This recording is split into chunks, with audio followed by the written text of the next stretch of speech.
Welcome to episode 7 of Building an App Startup Podcast. My name is David Andrews. And my name is Logan Fritts. Hey, welcome to the podcast. We kind of deviated from our normal kind of storyline here, but we're back on progress to talk about our app and kind of our journey. So hopefully we can give you value. Logan, how's it going today? It's going pretty well. How about yourself? I'm better than I deserve. Yep. Yeah. Hey, I heard that there's some interesting news out. There is actually. This super important. This is breaking news. Okay, hot off the press, very relevant. The McRib is back. Oh my gosh. It is back after almost more than a year out at McDonald's. It hasn't been there for over a year, and it is back.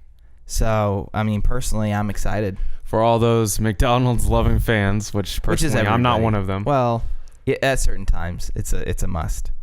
So go get yourself a McRib. McDonald's does not sponsor this podcast. I wish they did. We'd be millionaires. Yeah. So how will this app work? That's the question. So we've been going through our storyboard, our outline. We started with the intro, like who we are, our backgrounds, our passions, what we'll be talking about. Episode 2 was where we started. Episode 3 was idea and app refinement. And then now we're kind of like, how will the app work? So like for anybody out there that's trying to build an app or even a startup itself, there's these processes that you go through, right? The idea, then refinement, and then how are you actually going to make it work, right? And so that's what we're talking about today. Yeah. So a couple points here. Is it possible to do this? What we're wanting to do, this highlight video. What is the one thing the app will do well? And then how will it work? We kind of talked about an app idea and refinement, the features we'll have, but we can kind of expound on that. Yeah. So if you've been following Koalie for a little while, or maybe you haven't, maybe you're new, but real quick, what our app does, the one that we are currently working on, that we're getting ready to beta test, is that you can create an event. You can ask people to join that event with you. Everybody shoots media during that event. And at the end of the event, it takes all that media and automatically, with a click of a button, makes a very simple and fun and beautiful, easy to share 1-minute highlight video of that event. Literally a click of a button. You can create a highlight video, which is basically essentially to capture memories with anyone. That's the whole goal, is to capture memories of events and experiences that you go to, like holiday parties. I know we're coming up on Christmas and Thanksgiving, to like concerts and like business events. You can capture any event and have this one highlight video of that experience. So, and the other thing is, I think that's something that's important to realize is, whenever I talk about this idea, I realize that I go through it and I say these 4 simple steps, and at the end of it, you're probably thinking, oh, that's not that difficult. But if you step back for a second and think, like, how many different apps out there will like make some kind of a video for you right now? I mean, none of them with anybody else's content. It's always just your own content, and that's one of the things that's original about Koalie for sure. But they're never like good. They're never like something you really care about sharing. It's like you save it to your phone, and you're like, yeah, I'll probably never watch this again. So a good example is Facebook, right? Yeah, they Facebook. create not a highlight video, but a memory. Yeah. And it's a video, and it kind of has cool animations. Yeah. And a lot of people do share that. A lot of people still share that, and it's not even like, I wouldn't say like exactly what you're looking for probably. Right. But people like the fact that they can kind of compile down an important part of their life into something fun and short that people can watch. People like reliving their experiences. Matter of fact, I was scrolling down Instagram couple days ago, and I have screenshots. It's kind of creepy. I have screenshots of friends I follow on Instagram, and it's like reliving this experience or wanting to relive this again, like whether it's a wedding or a fun time, like a trip. Like, we all want to relive these fun experiences in our lives, and that's what we're building here. That's the app we're building. Yeah. So when you look at it and think, okay, well, so your app's going to make a video, but really your app, the Koalie app, is not just going to make any video. I mean, it's going to make a video the way that you want it to be made. Essentially, it's going to make the video that you would make if you took all the footage, sat down in front of iMovie or Adobe Premiere, and edited it together yourself, right? Like, we're trying to create a professional looking video that looks like it was cut together and edited on purpose. Right. And it, it will be. It's just the app's going to be doing it. We're going to be telling in code, we're going to be telling the app how to edit instead of a human being. Which is crazy because you think about it, you have this idea, whatever your idea is, and then you're like, okay, is this possible? Yeah. Is this idea possible? I mean, there's services. If you're a business, you have services, you have a product, you have physical, digital, whatever. Your probably next step is like, is this possible? What have other people done to make us think that this is possible? And I think as far as the highlight video, no one was truly doing what we wanted to do. No. But the aspects of the digital were there. Like the aspects are there. Yeah. And really, there's apps out there that will do a lot of the same things, but not all together in one. For example, Majesto is one that is going to be a big competitor with us. It automatically makes a highlight video for you. I would say a couple of its downfalls would be you can really only use your own footage unless all your friends and family send you all their footage, which would be a hassle. And also, I don't necessarily think, in some cases, maybe if you put a little more effort into it, but it takes a little bit more time to do, and it's also not, I don't really think it's something I would share very much, the actual outcome of it. There's overlays sometimes the transitions aren't as nice as I would like them to be. And then there's other apps out there like Cluster or even like Google Drive where you can, use it as a kind of a hub to share all your media together. So the aspects of the app, what I'm trying to say is the aspects of the app already exists within different applications, but they don't exist together. And that's what we're doing. And that's what we found. Yeah. It existed. We could strongly say, hey, we can make this app a reality. Yeah. Right? This highlight video.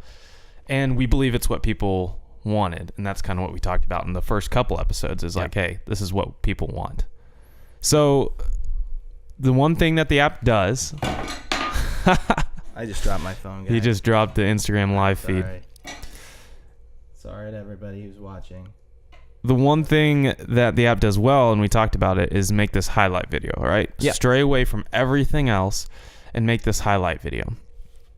Now, that's the goal. How will it actually work? So that's the crazy thing.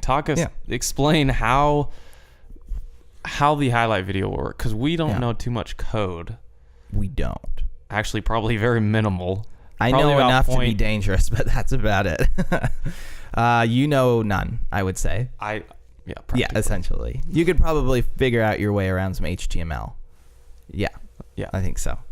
So how is this going to work? Okay, so first of all, since David and I never coded, we won't talk about it from the technical perspective of like what code we're going to be putting in. If we want to do that, we'll bring Maria on. But if you think about it, we kind of developed it logically, I guess. You can really do anything with computers you want as long as you know what you want to do, I guess. My dad always said that like computers will always do exactly what you tell them 100% of the time. It's just you don't always tell them to do the right thing. So we had to figure out the right thing to tell the computer what to do. So I guess our first step was we had to step back and think, how would we as human beings create a highlight video? Okay. Right. And then so we broke that down into a few steps, if you remember.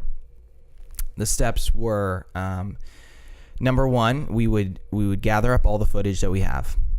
Number two, we would go through that footage and determine what the best pieces of that media are and the ones that we wanted to include in the video. Step three would be we would take that media and put it into some kind of an editor like Adobe Premiere, iMovie. We would cut it to the length that we want it and edit it that way. And then four, we would export it or add music, export it, and then share it. So we had to figure out a way to tell the computer how to do all those things. And it's not as easy as just saying, well, here's the video. Now go look through it and see what video is good, right? Because that, machine learning is getting there, but it's not there yet. Right. So how do we determine what media goes in a highlight video? Well, we look at different perspectives, law of thirds, rule of thirds, right? But we can't necessarily do that. So as human beings, that's what we would do. We would look at composition and lighting and whatever our subject may be, and stability and different things like that to determine the quality of a clip. So we know that stuff's out there. Like, we can purchase... Oh, sure. If whatever it is. The length of purchasing machine learning, capabilities that could actually look through every piece of media. And Magisto does that. They actually do that. They do that. But we came up with a better way to do it. Mm-hmm. We think it's going to be much more sufficient, and that is kind of tapping into the human touch. The social aspect. Yeah. Yeah. And so I think that was the biggest thing for us, is like going through, like, is this technologically possible? And so once we figured that out, I think it became a lot easier. Because whatever we do, we know we can make it happen. And so that was the biggest thing. And then we go into, okay, how, like, you're big into UX, right? So you're like, from this point to this point, how does the user get there? Yeah. And then how will the app kind of overall, like, macro view work and flow? Because it's not like, okay, great, it can create this highlight video or whatever the case is for your app. Right. Now, how does the person get there? So kind of walk us through real quick how the person gets there. Yeah. So we knew from the start, the whole aspect of Koalie is that it's easy and quick, and it gives you great results at the end. Right. Well, part of that, we need to show that same thing throughout the UX of the application, of the flow, or how the user navigates through the app. So we tried to just dumb it down as much as possible. And if you remember, essentially we laid out everything that the app needed to do, all the functions, and then we decided that those were individual screens. But then throughout time, we refined and refined and refined and refined to the point where we were able to complete, multitude of those tasks within a single screen. And then the other aspect of it is just getting rid of clutter. A lot of it is looking at other apps and how they do it. So, for instance, Facebook, I think Facebook's cluttered, the app.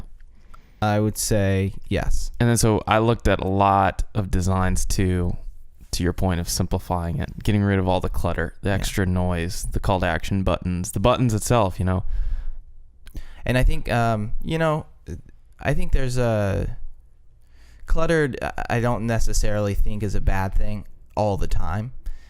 We see a lot of these apps that Gen Z is starting to use, like Koalie, I think is what it's called now. And their UXs in the UI, they seem cluttered, but also it does not seem like a big deal to Gen Z. So I think it's a generational thing. But so in that way, we also had to design Koalie so that it was cross-generational, so that Gen Z and our generation, that was the hardest part. Like, so in the email, I was going to bring this up, but in the email I send to people, for those, if you want to sign up to be a beta tester of the app, we send you emails, right? And one of it was like, we made it so simple your grandma could use it. Right. Put like a little grandma emoji in it. Yeah. Like that, and that's so true, right? We want to make it so simple that Gen Z or your grandma or my mom can use it. But at the same time, it still also needs to be relevant to everybody. We don't want to feel like we're holding anybody back. You know what I mean? Like, if I got on there, if I got on an app that was built for my parents to use, I think of like those Life Alert commercials. Like, I would probably never wear one of those because I carry around a phone. But for the generation like my grandparents, that is something that's very useful, obviously. So, like, how do we make it appealing to all generations? You remember that commercial, that Jitterbug phone? Yeah. The Jitterbug phone. It was a phone. And mom and dads liked it, but it had huge buttons, and it was super easy. It was just a phone. That's all it was. It obviously was not aimed towards our generation. But something like an application we're trying to make cross-generational, you just have to think there's a balance. The balance is between design and messaging. And functionality. Yeah. So kind of a three-way street. Yeah.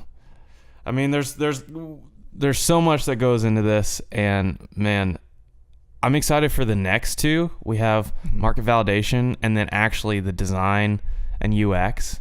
So there's a lot of good stuff coming. But it was a good topic today. It was. I would love to share so much more, but I think we're out of time. Yeah, and also we want to save a little bit. This is the tough thing, talking about how the app works. I don't want to say we have to be careful, but we do have to be a little careful, I think. Not that we probably have 1 million people listening to this podcast right now. Hopefully, that'd be great if we did. But, at the same time, we're still getting ready to release.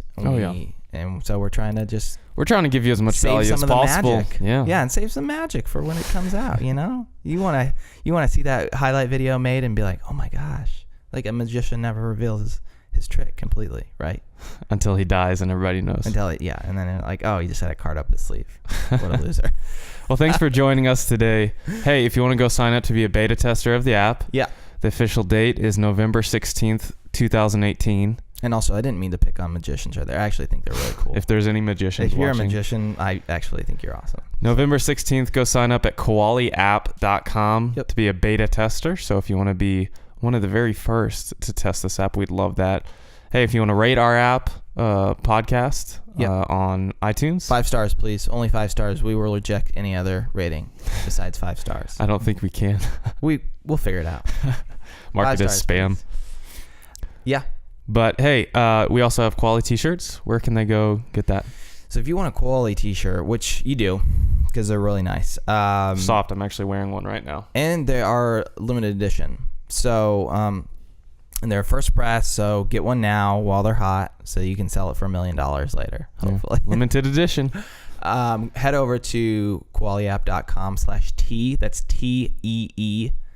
And you can buy one there. They're 1 for $25 or 2 for $40. Love it. Well, thanks for joining us today. Can you sign off? Thank you guys for watching, and we will talk to you next week. Have a great week. All right. Bye. Hey guys, thanks for watching our YouTube video. Hey, if you want to buy a t-shirt, we have them. Limited edition. What are they? They are $25 for 1, $40 for 2. Head over to our website, koalieapp.com/Tees, TEE, to buy yours. You can buy it for your grandma. You can buy it for your brother-in-law. Or your crazy uncle. Or the guy down the street who digs out of your trash sometimes when you've had lasagna. Okay. Well, we have the link here or there. Go buy it. Go here. There. It is. Right there. Click it. All right. Thanks, guys. Bye.